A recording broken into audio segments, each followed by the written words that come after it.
We've been reporting here for months that U.S. Special Forces, including active duty military members and non-active duty, are fighting in Ukraine. Has Congress declared war? No, absolutely not. So then why are there reports overnight of U.S. Army Rangers fighting and dying after crossing the border into Russia and trying to attack Russian targets? It ended exactly how you think it ended, because we are not equipped to win a war there. Neither is Ukraine. We should have had peace talks 2 years ago. Alas, here we are with thousands dead. And now American soldiers dead as well. The FSB, which is the security service of Russia, just published photos of a dead Army Ranger from the 75th Ranger Regiment. We can't show you the full body, but this is the Ranger tattoo on one of the Rangers' bodies. How did they get that? How many Americans are being killed fighting in Russia for Ukraine? We don't know, because they won't tell us.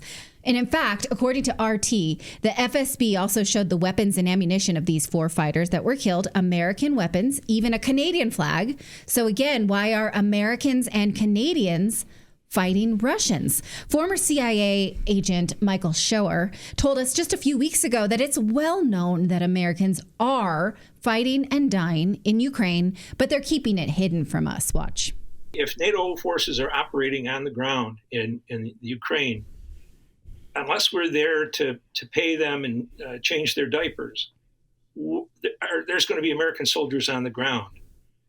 And we've heard since the beginning of the war of various conclaves of large numbers of NATO officers meeting in Kiev, supposedly in secure bunkers underground. And yet we know the Russians have claimed that they've hit 2 or 3 or 4 of them.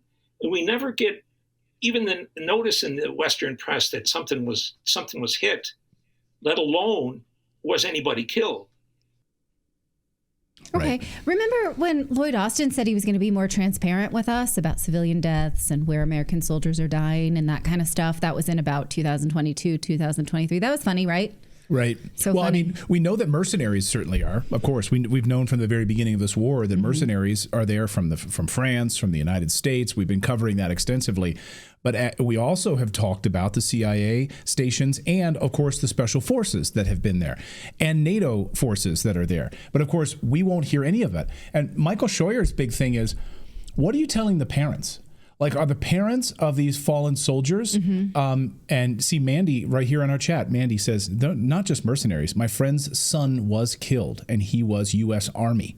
So, again, not active duty, not just mercenaries. You know, guys that retired a few years ago and still want to go involved and go shoot some Russians, right? No, we've seen those people. No, active duty.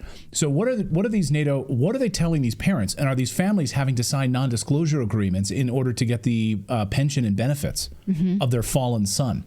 For a war that not only did we not authorize, but Congress has not declared. Like knock on your door. We're supposed to be at peace. Does it feel like peace right now? No, but like knock on your door. Hi, we're with the U.S. Army. Your son was just killed fighting. We can't tell you exactly where. We want you to sign this non-disclosure agreement so that you'll receive his death benefits.